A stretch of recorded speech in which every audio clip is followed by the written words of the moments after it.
Happy New Year! I hope your Christmas was lovely and that your 2021 is going smoother than mine. I had COVID, so I've spent most of 2021 in isolation on my own in my room. But I got out of isolation just in time to welcome the first ever international guest on the Lame Heart podcast. Not only is she a great musician, a great performer, but one of my personal favourites. It's Dagny. Welcome to the Lame Heart podcast. Thank you. I mean, that's a really rough start to a year, but I guess the good thing is that it can only go upwards from here, right? Yeah, I mean, I was so ready to say goodbye to 2020, and then I get hit with this, but I'm recovering as we go. Yeah. And also now don't you get immune once you've had it, or at least for a period of time? Yeah, I think for a certain amount of time. So hopefully that'll hold me over until I get vaccinated Yeah, for a you while. could be the hugger. You could be the one who hugs everyone now because you've had it. So we have like one friend in my friendship group who's or guy that I worked with a lot, and he's had it. So he's allowed to kind of give out a hug now and then, and Yeah. everyone's just like taking massive advantage, just like, can I just get a hug please, because So everyone wants to hug someone. so it's like when you have a designated driver when you go on a night out, but it's a designated hugger. Exactly. Okay, and while I was preparing for this episode, I tried, now you can correct me if I'm wrong, but I tried getting a bit of Norwegian. So I'm going to try saying, Hei og velkommen til Lamehart podcast. Wow, that's very impressive. I thought it's only right, seeing as I'm talking to you. You're in Oslo right now? That's right, yeah. Yeah, so I felt it was only right to try and learn a little bit and pay my respects as I'm interviewing a Norwegian. Did you rehearse that a lot? I think I did. I've definitely looked up, I think, some interview clips of you from Norwegian radio or TV so that I could try and get some of the pronunciation better. Even though there isn't anywhere where you're saying that sentence, but I tried. That's very impressive. So it's a great pleasure to have you on the podcast, not only just to talk about your music and everything, but I'm so happy to have you on because I've been listening to you for so long. I was just telling you before we recorded how it's been 4 years since my friend Connell introduced me to the song Ultraviolet. He sent it to me pretty out of the blue, and I fell in love with it from the very, very start. And from there, listened to the EP and then seeing you at your headline shows here in Dublin, and then it's just continued on as you had singles and collaborations and albums. And it's great just to have someone that I'm such an active fan on for such a long time to interview. So Thank you. as we start, like, gonna start off with a little bit of just gushing over everything about you. So all the nice little sort of classic press notes I have that you're from, I'm gonna try Tromsø. That's Tromsø? right, Tromsø, yeah. Tromsø in Norway, and I laughed when I saw that because I actually know Tromsø because it's the name of the IKEA bed I got when I was about 10. No. Yeah, Did I, IKEA had a pet called Tromsø? I did not know that. yeah. Uh, I mean, that's very random. I mean, Tromsø is like, here's a little fun fact. So the distance between Tromsø and Oslo, which is our capital and where I live now, it's pretty much the same as from Oslo to Rome in Italy. So that Whoa. only says something about, how far up from the north I'm actually, it's pretty far up there. If if you're saying Oslo for work and you want to go home to Tromsø, how long does it take? I mean, it's like between an hour and 40 or 2 hours on the plane. So it's not so bad, but it's just it's a long country, and it's a very different, even when COVID was happening, I always thought, oh yeah, but it won't get to Tromsø because nothing ever gets, that far up north because it's kind of a little place on its own. It's beautiful. But yeah, no, actually Tromsø was the first city that got it. But yeah, it's a town up in the north of Norway, and it's really it's kind of spectacular in many ways, like magical little city. Yeah, and then you left Tromsø to pursue your music and your passion. And the first time we saw you, as we know you, was when Backbeat dropped in 2015, which was followed by the Ultraviolet EP. Any video listeners can see me holding it up right now. And then you had a few more singles after that. There was the smash hit Love You Like That. There was one of my personal favourites, Used to You. And then there was the fan favourite Bullet, or as it's known now, Hit Your Heart with Steve Aoki. All this has been streamed over 450 million times, which is great. So you'd Hit Your Heart. And then 2019 was a big year for many reasons. On an Irish level, lots and lots of people got to see you when you were opening for Picture This in the Three Arena.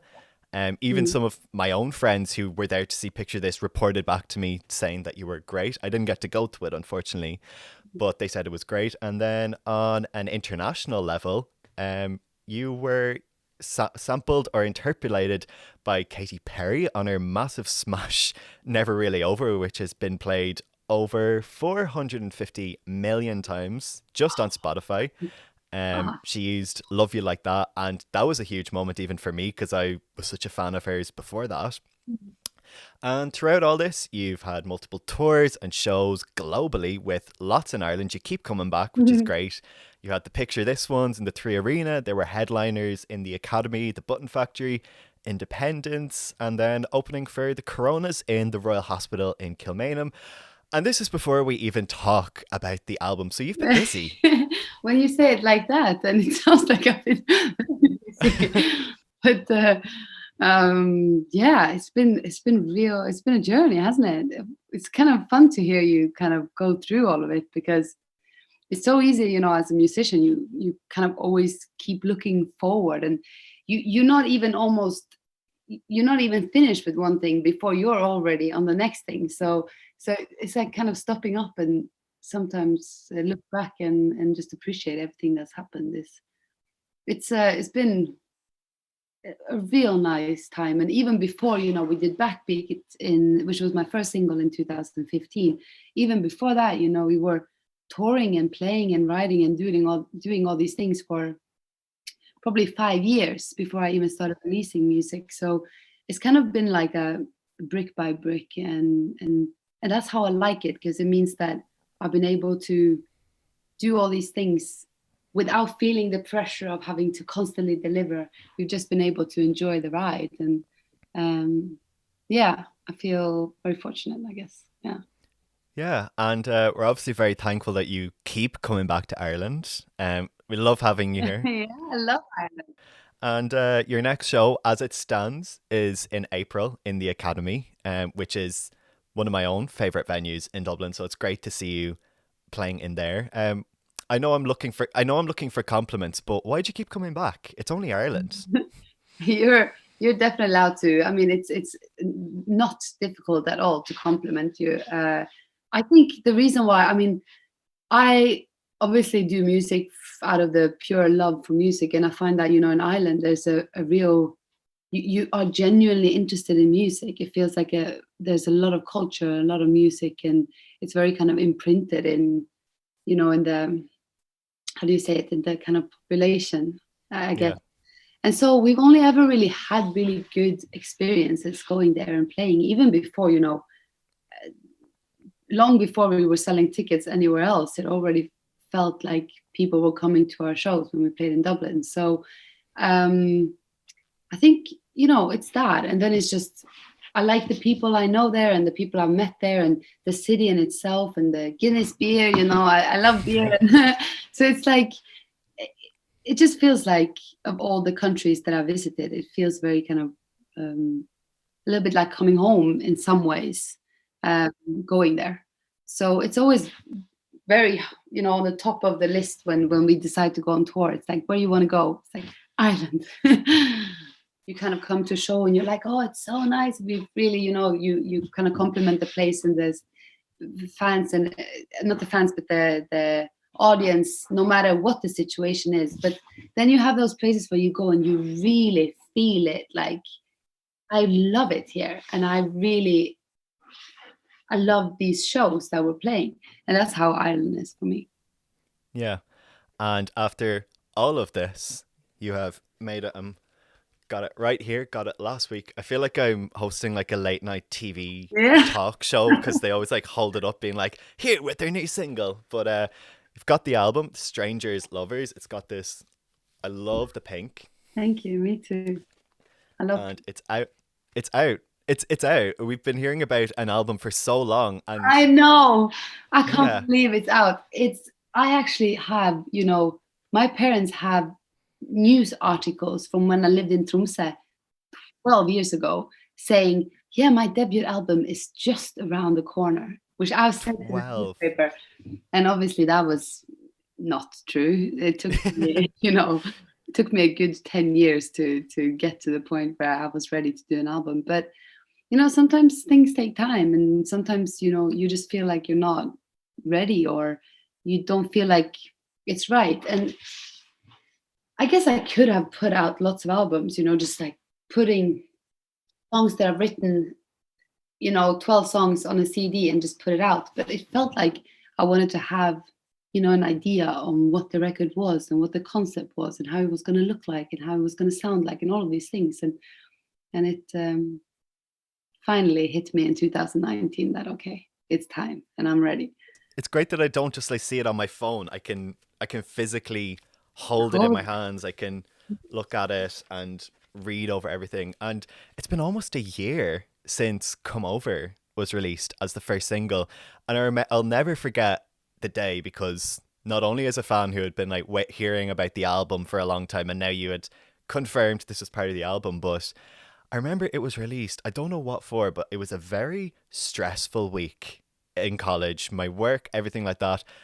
And something changed as soon as I heard that song. It was so joyful, and there was such a confidence to it as well, that I just remember on the Friday when it came out, I got off the bus, and the walk between the bus stop and college, I just felt so good and so confident. And it was just such a magical day. that's so good, because I guess like you always aim to, or like you always, the dream is always to make music that makes people, for me, to make people feel like that. Because I know for me, when I hear a song that I just instantly love, and I know that I'm going to be listening to the song 100 times on repeat, it's the same feeling. You just want to, you sit on the bus or you walk down the street and you put it on and you just feel like invincible. Like you just want to kind of stroll down the street and dance along, and it feels like nobody, you're kind of untouchable. And so it's amazing how music can kind of highlight or heighten certain feelings, whether it's, feeling down and you just want to have music that feels, that's explaining how you feel, or you feel down and you need a song to pick you up, or you feel really up and you just want to feel even more up. So you put on a song and it helps. And so it's really nice as a musician, I guess, to hear that that's people has had that effect from song that you've released. So thank Yeah. you. I can totally imagine it in my head, you kind of strolling down the street like that. Yeah, I could see it as I was walking, even though I was surrounded by concrete and cars everywhere. You just dip into another world. About a month later, you had to change your message to "You should not come over." Yeah. Unfortunately. Oh, Lord. Yeah, of all the times I had to release a song 3 weeks before Corona saying, you should come over. And then the whole country, at least in Norway and probably the rest of Europe and the world, went on total lockdown.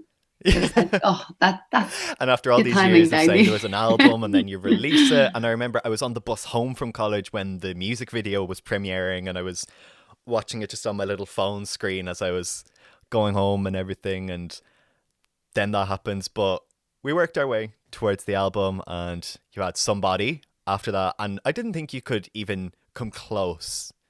Not that I doubted you, but I didn't think you'd be able to like get up to the same level as "Come Over." But then "Somebody" came right at the start of summer, and I think you just timed it so perfectly because it's such a sugary, happy dance. I don't know, like jump a song to jump to, if that's what you're into. Yeah. Yeah, I guess like for me, you obviously for this album there was a kind of a timeline in the album. You start at the beginning and it's kind of the start of a relationship or the meet and greet of a relationship, and then you follow the relationship through till the very end. And so obviously for me, Come Over was, I remember even writing it, thinking that this is the opening track on the album. And so I wanted to come with that first. But then, beside that, I feel like music and season is kind of related. You hear a song and you're like, oh, that's a late autumn song, or that's a early summer song, or it's a winter song. And so Somebody definitely felt like, early summer, because you're going into a really bright time, you're going into a really joyous time, and things are feeling really optimistic. And that's kind of the vibe that I got from the song. So it felt like I needed to get it out for the summer. And it definitely is that. The whole vision I had in my head was there was this music festival that I went to in 2019, and it was in the countryside. It was in the middle of nowhere. There was probably about 200 people at it. Like, it was really tiny. And there was just the first night we were up dancing all night. And it's just, I can hear it there. I can visualize that when I hear Somebody. And we worked our way all the way towards side A and got time to digest into that. And then we moved all the way to side B and finally have Strangers and Lovers. There was It's Only a Heartbreak on the way as well. Where and when in the process did you get the idea of having that kind of division of releasing it in two parts and kind of calling it Strangers, Lovers, which also works perfectly for a vinyl as well, having side A and side B? So I'm glad you say that, because actually the reason why I wanted to call it side A and side B it was because of how you kind of flip a vinyl from side A to side B. And I think the idea of splitting the album really came at the very beginning of working on the album, because I had 12 songs or maybe 15 songs at the time that I felt was, here are the songs that feels like the album, but it felt like very clearly two different sides of the story, or it felt like there was a very clear concept, but it felt like two different kind of angles in the story, if you know what I mean. Yeah. And so I thought, if I just put these all up in a bowl and like stir it around and serve it like that, it's not going to make sense. It felt like, by doing a side A and letting people live in that emotion for a little bit, like be happy, be joyous, be in love, all these things. And then after that, giving side B, which is more about feeling fragile and sad and still hopeful at times, but it's slightly darker. And then people can kind of live in that feeling for a little bit. It just made more sense, and it made it much easier to kind of tell the story. And again, with the season, I could release the first half in the summer and the spring, and then the second half would come in the autumn. And so it kind of just, for me, it just made the story even clearer. And it was kind of a way of telling the story, I guess. And I'm really happy. I mean, especially also with everything that happened with the COVID and these things, I'm really happy that I actually had made that decision, because it meant that I could be in this album process also for a longer time. And I mean, God knows that 2020 had its challenges. So by being in that, album process for a longer time, it also kept my mind occupied, and I got to spend a bit more time on the album. So now looking back at it, I'm like, yeah, I'm glad we did it like that for many reasons. So you decided it pretty early on when you decided, I'm going for the album now. I'm definitely starting to work on it. Did much change in the studio once you decided that you were working on, say, an album for sure? We're kind of looking long term here. Did much change in terms of how you were looking at the songs, or when you were kind of producing or doing final touches on them? Did you have a different mindset at all, or were you kind of thinking, this, maybe we should tweak it so that it'll sound good rolling off the back of that song or flowing into the next song, or in terms of the big picture? All of those things. Yeah. I mean, that's what I loved working with the album, because up until that point, I'd been doing a lot of singles, and you make a song and you decide, okay, we're going to release it. So then you release it, and then you go back writing and you write more, and then there's a new song and a new artwork and all that stuff. And for me, like when I decided to do the album, it was not only was the working process very different because, I had to look at it as a whole, which means that I also could, you know, think about how we evolve the artworks and the visual side of it. And, you listen to all these songs and you think, okay, how do they fit together? And you had to tweak different songs to make them feel like they belonged with the other songs, and transitions from one song to the next. All of those things was for me really challenging, and really, like, I learned a lot in that process, because up until that point I'd been working with a lot of producers, but not necessarily sitting in the studio for weeks on weeks on weeks. It'd be more like going into the studio, writing a song, going away, they work a little bit, you come back, you tweak a little bit, I leave again. But now, I'll pretty much set in the studio from October to when the album was released, really. And um, and uh, and I really loved working like that. There was a kind of a more focused and more peaceful in a way, because you knew what was coming, and you were able to think ahead instead of constantly feeling like you're chasing your own kind of tail, like you're one step behind. So if it was up to me, I think from now on I'd pretty much only be doing albums. But And kind of focusing on sort of one thing at a time, as opposed to thinking, oh, I have this, and then, but I have that other song as well. But now the song is part of yeah, the album, so it's nearly they join up together. exactly. Yeah, it's fun. It's like it's creatively challenging in a way to work on a bigger project like that, and I really like that way of working. Yeah. And if you can remember, I know you wrote all these songs at different points and different times. What was the first song off this track listing that made you think this is definitely for an album? This can't, like, I wouldn't do this as a single on its own. This is an album track. I remember, what was the first song that made me think, okay, we're going into the album, because now we have, a song that feels really important to the album. At the end, it was actually, side A was a little easier in many ways, because it was very clear to me what songs needed to be on that side. I didn't feel like I was going between songs a lot. It was like, okay, these are the six, and that makes perfect sense, and it's happy and it's joyous and it's all that. And then with side B, I thought it was a bit harder, because it felt like I had to cut songs that was actually saying things that I would like to say, but they didn't really fit in with the rest of the songs, or maybe there was too many songs that felt too similar. Or so side B, we were kind of juggling a lot between. I mean, we ended up having six songs, but we were probably choosing between 8 or 9, maybe. And it was really at the very, very, very last deadline we made up, that I made up my mind about what song was going on it. But like a song like "Please Look at Me" is, like, for me, kind of one of the songs that I've actually, like, listened to after I released the album, because you release the album and you've been working on the songs, and you kind of, the minute they're out, I never listen to them again, kind of, except from when I'm playing them.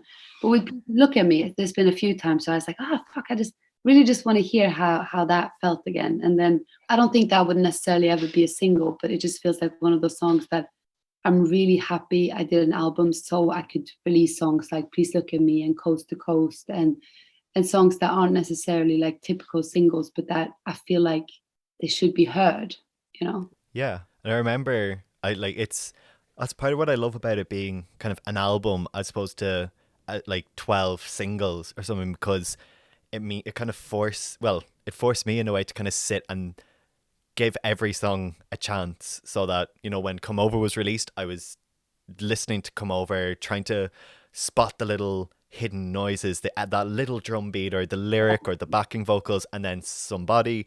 And then when side A came out, I remember, I think I went to Paris straight away, Huh? and then I think I went to Coulda, Woulda, Shoulda about a month later. Still listen to it when I'm walking home from the supermarket and just kind of like be dancing to myself.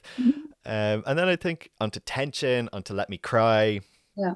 and then we had It's Only a Heartbreak. And I'm trying to remember, I think Please Look at Me was also the first kind of song from side B when side B came out that I Mm. listened to. And I've gone into Bye Bye Baby, I've gone to Moment, and I'm trying to like give them a good, thorough listen. I still have yet to properly get even through Coast to Coast, because Yeah. I just want to give it some time. I think it's important to remember as well, which is, in our life, or like in the way that we live, I guess like there's all these kind of like things are very fast and things are consumed very fast and things are happening very fast and moving really fast. And I think like, you know, a lot of people are always, a lot of like, for example, music business is all about, listening to a song and immediately kind of getting it, because that's when you have a hit or whatever. Yeah. But I think, it's important to remember that some things take time. And that means that for me, for example, there'll be songs that I listen to and I immediately love it. But after a while, I just kind of grow a little tired of them. But then there's other songs that I don't necessarily get at the beginning. But then suddenly I start getting it. And then suddenly it just becomes one of those like really long lasting uh, song relationships, whatever that you have. And you just need to give it some time. And I think that's interesting with an album, that, you're kind of challenging the listener to spend some time with it and to really listen and to maybe give it a few listens.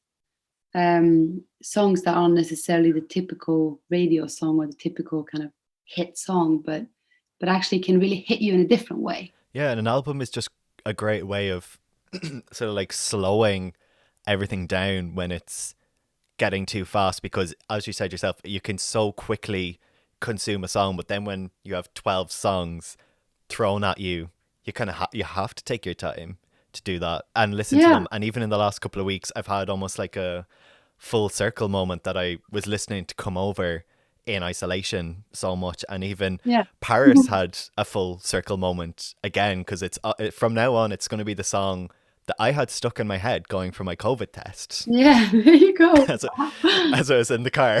Yeah. No, but I think, and as an artist too, once you've released an album, you maybe feel like you can maybe just like breathe for a minute, or, I don't feel the pressure right now, 2-3 months after, to kind of be serving up new songs already. And that's like not just because I have to write again and try and figure out what the next kind of natural step is, or, what's going to excite me musically now that I've done the album. But it's also because I want people to, I don't want to be like just putting out another song and then suddenly it's all forgotten, the album. I want people to have to live with it for a little bit. And I mean, you would be preparing for the tour right now. Well, hopefully you can soon enough. But even after you released the singles and like after side A as well, you have been using the newsletter throughout the year. And I went through, when I was preparing for the interview, I went and I scrolled back through my inbox, because I remember even the first one when you started telling the story of how your last maybe year and a half had been, and then getting the stories and some of the demos and artwork and stuff. The newsletter has been a great way. Mm. I think as a fan, I've loved getting the newsletter. It felt a bit more personal and a chance for you to like write Thank you. more in detail that you can't really do on a Facebook or an Instagram caption. And it's so nice to get to read it and hear sort of more of stories behind it, and at the same time as you're trying to like dig through the song in your ears. Yeah, I'm very happy you bring up the newsletter, because for me it's been a real, I mean, I absolutely love it. It's a way of kind of talking to your listeners in a different way, and it's fun for me to like, think about, being able to share little snippets of demos or how the story came about. And so yeah, like doing the newsletters and be able to communicate in that kind of way. And in many ways I thought, why didn't I do this 3 years ago? But it feels like with the album, things have been much clearer in my head too, because it's been very clear what I'm trying to tell, or it's been very clear what I'm it's not just a newsletter about, so guess what happened this weekend. It's like, okay, here's some things I really would like to share with you, that's that has to do with the album. And so it made a lot of sense for me to kind of start a newsletter now, and I'm happy you are enjoying it, because yeah. Yeah, well, like I'm a fan, obviously, who loved them, but I'm not your only dedicated Irish fan. I have two friends, Conal and Yeah. Grania, who have been to the show with me before. We have tickets to your next show here in Dublin, and they so kindly have sent in some questions to ask you as part of this. So Oh, I'm excited to hear what they're asking. Hi Dagny, my name is Grania. I'm a law student and a harpist, Oh. and obviously a huge fan. I was just wondering if you had ever considered any alternate career paths. Obviously, the music industry is extremely difficult to get into and highly competitive. So yeah, I was just wondering if you had considered anything else for life. Oh, that's amazing. I love that you had a video. I did not expect that at all. That's so nice. That's a good question. Other career paths. Okay, so this is it's one of those weird questions where, no, I guess not. I mean, I've had a lot of jobs. I've had a lot before I started releasing music. I had several other jobs, but um, I've never really found anything that I kind of love and feel as passionate about as I do with music. But then I did consider starting to study just before I released Backbeat. And I thought, you know what? I'm so done with this music business and I'm going to go back to school and get myself a real kind of education.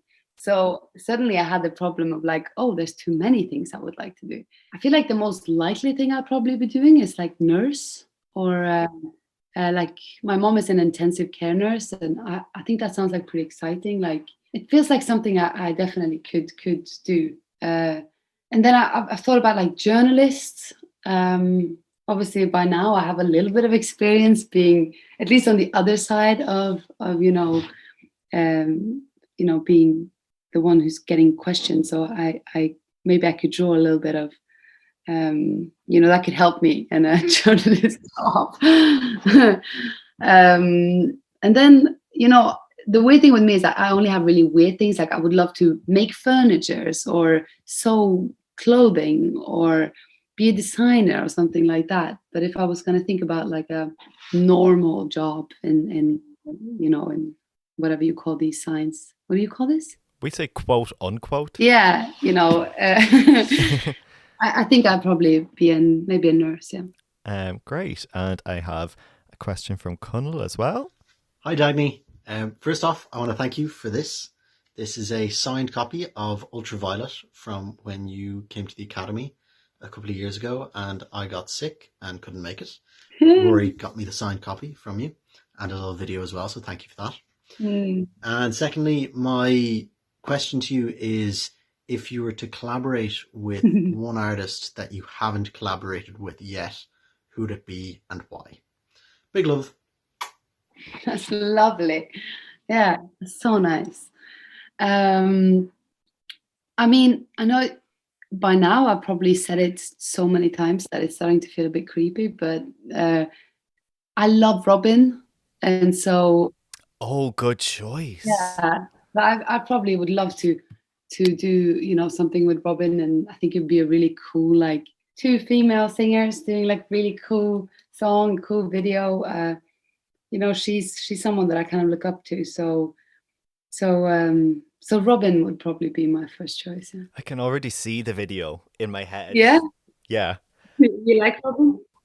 Yeah, I love a bit of Robin. It's really fun. She makes really good pop music as well. And she's an absolute, like, just legend in the pop genre. So she is. And I think like it's inspiring as well to, in a business where, there's a lot of focus on, everyone like young and fresh and all that stuff. And like, she's end of her 30s and she still is equally awesome and making songs that people can still relate to at any age. And I don't know, I just think it's nice that we have someone like that who just does their own thing and they kind of stick with it and they don't do it like unapologetically and in such a cool and like quality way, I guess.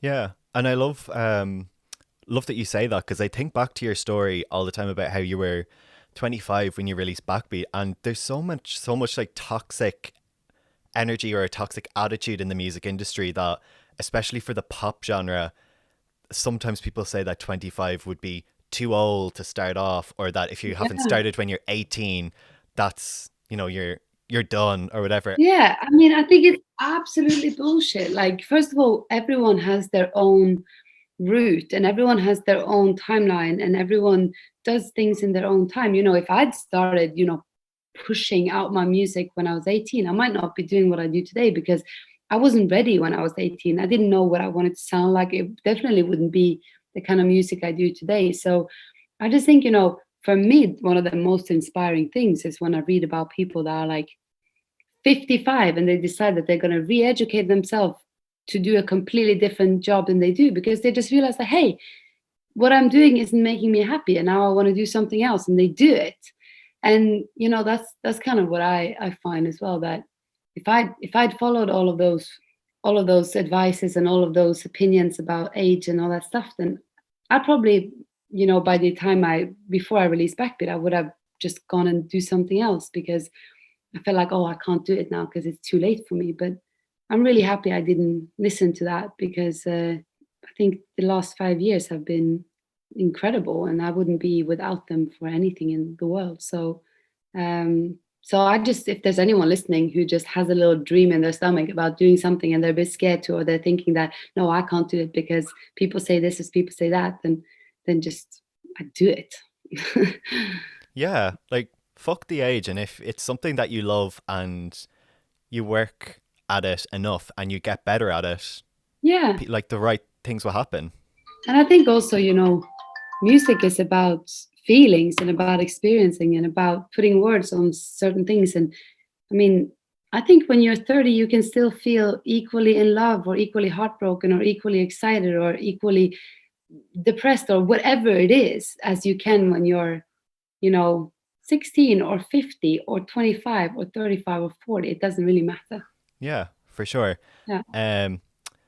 And so something very big that you achieved back in 2019. I know everyone asks you this, but I have to talk about the Love You Like That Never Really Over story, because I was already a huge Katy Perry fan before this, and I was a huge fan of yours before this. So then when she announced the single, obviously I was excited for it. But then as soon as I saw you say something about it, it wasn't out yet, but that you said, oh, great to have been a part of this, I was thinking, what's happening there? Yeah.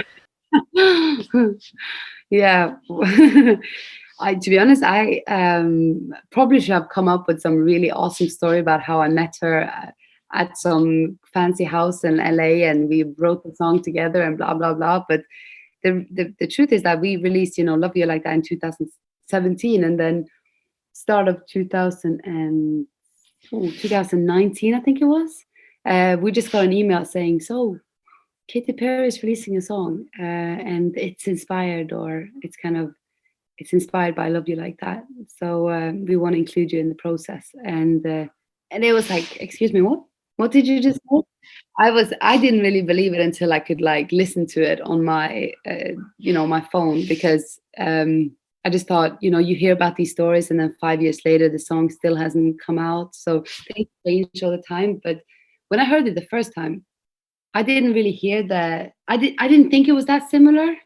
But then obviously when you started like this, when you kind of took it apart and you listened to the different things, then I could definitely hear how it was inspired. And it was really, really fun for us to be able to be part of that, and kind of gave, Love You Like That also a little bit of a new life, and people discovered Love You Like That too, which I'm really happy about, because it's a very, it's a song that I feel very strongly about. Yeah. I felt great when I actually had the album and I could open up the booklet and your name is there on the first page. Oh my God, I need to get myself one of those. Yeah.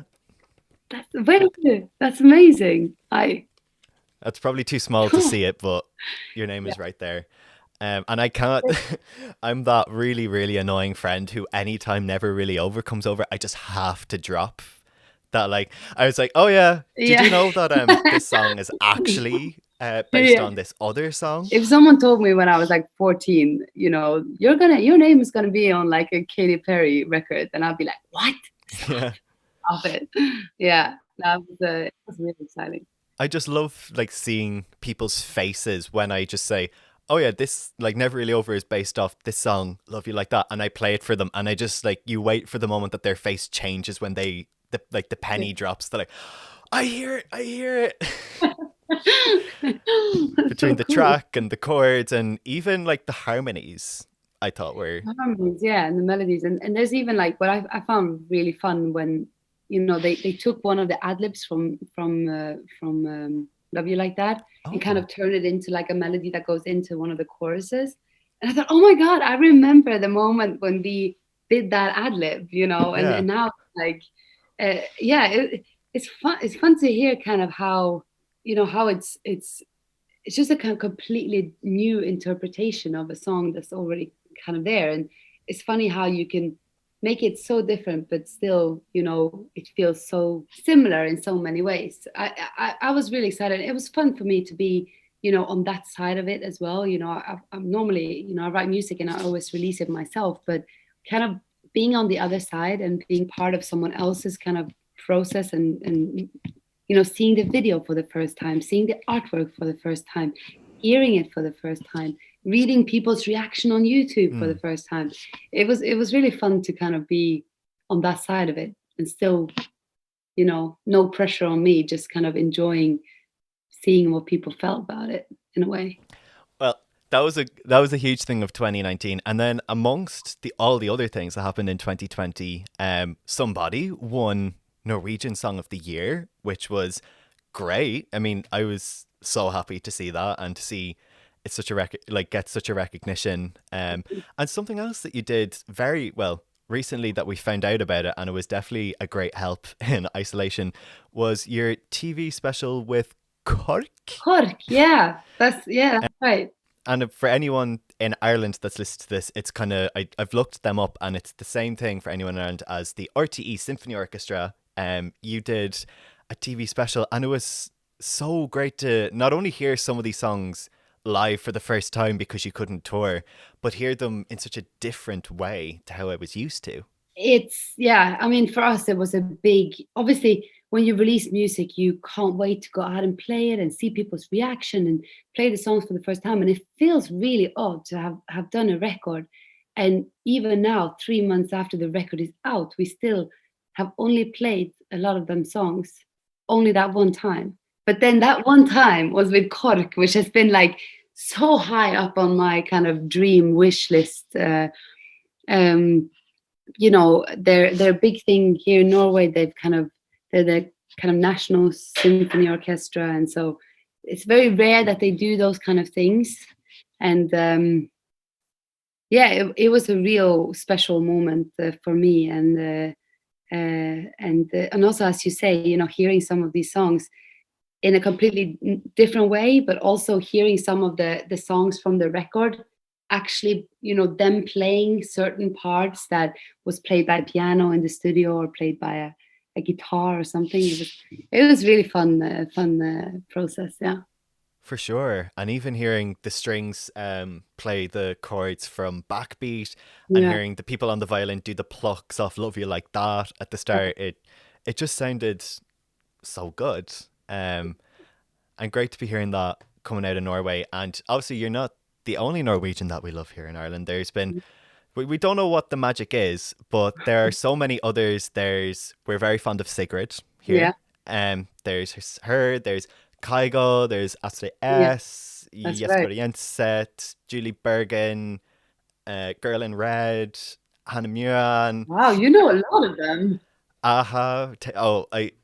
I have a specific Scandi pop playlist on my on Spotify because my dad just gave me this love of all things Scandinavian as a child, so I was listening to a lot of Scandinavian pop, and I only found out today actually that Aha, who sang Take On Me, were Norwegian.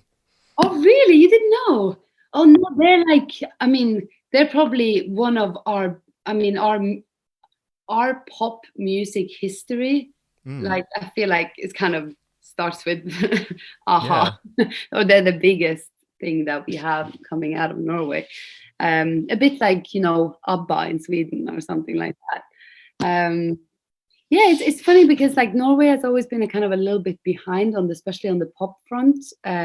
We always look to Sweden and think, okay, they're 20 years ahead of us and they've had so many amazing pop acts. But I feel like in the recent years, there's been a lot of really upbeat, kind of exciting pop coming out of Norway too, which obviously for a pop girl like me who loves pop, it's great. So I listen to a lot of the other Norwegian acts too. Yeah. And there's so many great artists in your neighboring countries. There's obviously in Sweden you got like Zara Larsson and Tove Styrken. Svea, Tove. You have to check out a woman called Veronica Maggio. Oh, I haven't. I think you'll like it. Yeah, I'll write your name later, but she's amazing. Thanks. And then you've obviously got like Denmark, you've got like Mo as well, one of my favorites. What's the secret? If only I knew. um, you know what? I think sometimes a little bit of that kind of cry dance thing. Norway and Sweden and Denmark. This it's always been kind of very high up on the happiest country in the world list. But then there's still this kind of like slight darkness or melancholia to it too. So when you hear a song, it feels really upbeat, but then it still touches like kind of something a bit deeper, something a bit more fragile or melancholic in you. So it's like, I think Robin is like perfect example. How you listen to a song, you just want to dance, but you kind of just want to cry as well. And I feel like a lot of Scandinavian acts do that, and they do it really well. Yeah, and you guys definitely do it very well. So you're huge years, 2019, 2020. I know we're still a bit unsure, but what's on your list to do in 2021?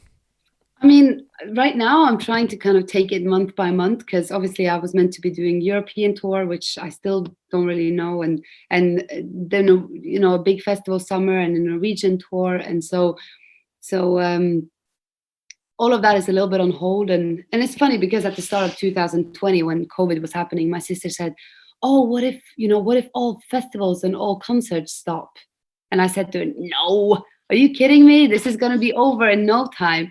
And I had to eat my own words, and so I don't know. I'm just trying to think that you always have to try and find other things to do and other ways to do things when you can't do them the way that you planned. So right now I'm just trying to spend time in the studio again and trying to write more music. And by the time we tour, then maybe I'll have second album done. I don't know.